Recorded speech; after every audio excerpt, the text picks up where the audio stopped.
Entropy's Allegiance, an epic short story experience. Magic of the Old Arts, Book 1. Written by Mikkell K. Narrated by Kieran Flitton for Hot Ghost Productions. The clamour of death enfolded the royal castle. Screams and shrieks and yelps and more thundered past the thick stone walls, made the windows tremble, and turned the bodies of the king's personal guards into a tangle of tension and eagerness. The three of them stood outside the king's chamber, silent, submerged into their own minds, attempting to decipher who the foe was. But in the privacy of their thoughts, they found each other's voices, and all of them carried the same question. Terrazar, the eldest, drew a deep breath and said, "Shut your minds down. It's not time to wear out our connection.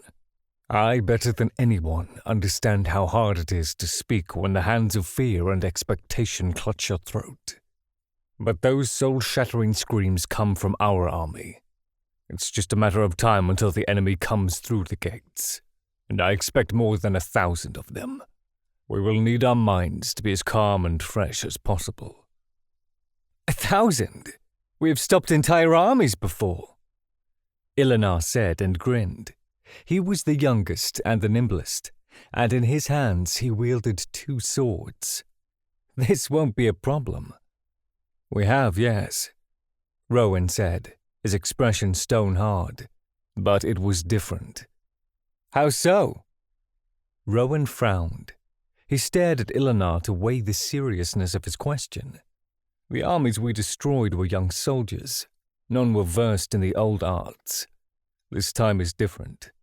They are massacring an experienced army, our army. This time we will face a true enemy, one with true knowledge, true might, true power." "He's right," Terrazar interjected. "And there's only one kingdom with such an army." "Erendar." "Yes," Terrazar continued.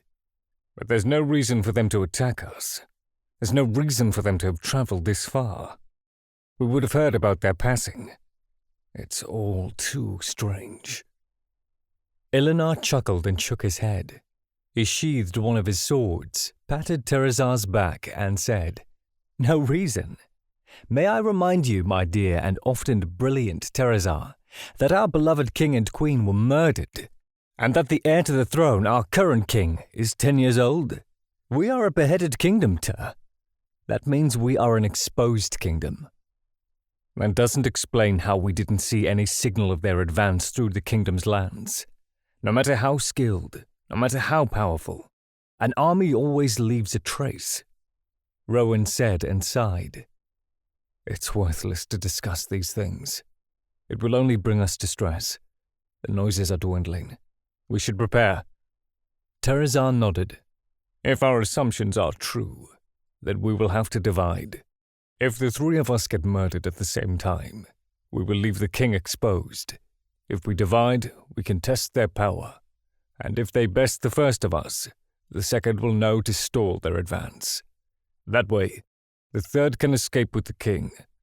The moment we leave to our respective chambers, we'll open our minds.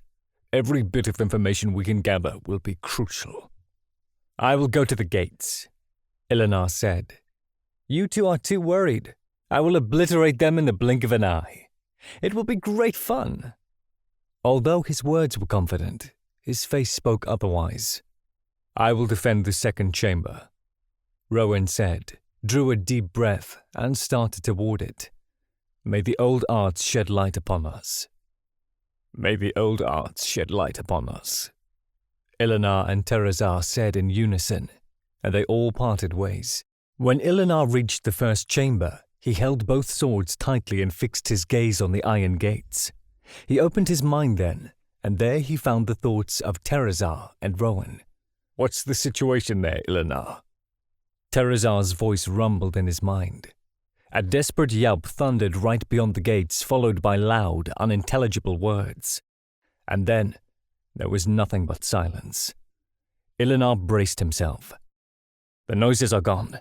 Every single noise. It is as though there were..." Footsteps interrupted his train of thought. They seeped down the threshold and echoed across the walls. The sound was ominous, unnatural. It made Ilanar's very bones rattle. "Can you hear that?" "Yes. Be very careful." A shadow stretched past the gates.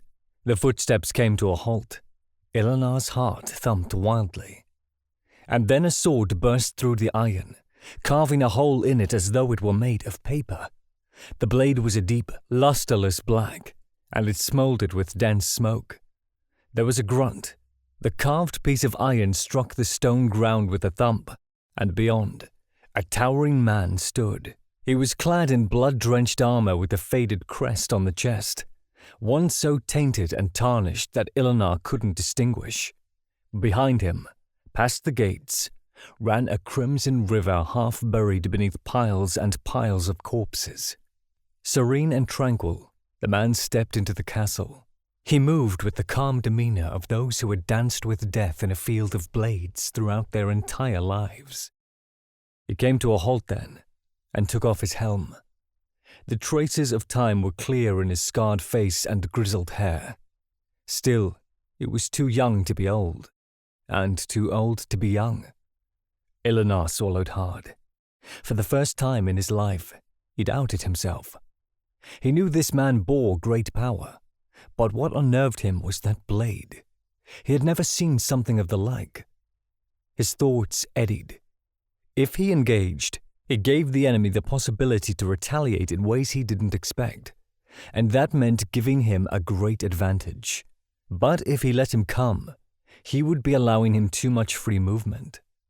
All the while, the man remained silent, taking off his armor without looking at him.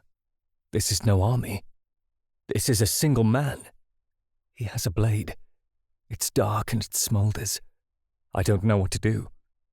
A single man. Do you recognize him? No, but his presence is heavy, palpable. He gushes with power. Maintain the calm. Let him make the first move. We need as much information as we can gather. Much better, the man said as he dropped his breastplate to the ground, revealing chainmail beneath. It was too bloody, too sticky. He smiled and gazed at Ilanar. You know, one would expect the Royal Guard to be more impulsive after witnessing the mess I made on the field. But of course that would be unwise. Emotions are no different than closing your eyes in the battlefield. They blind you, and your rationality too.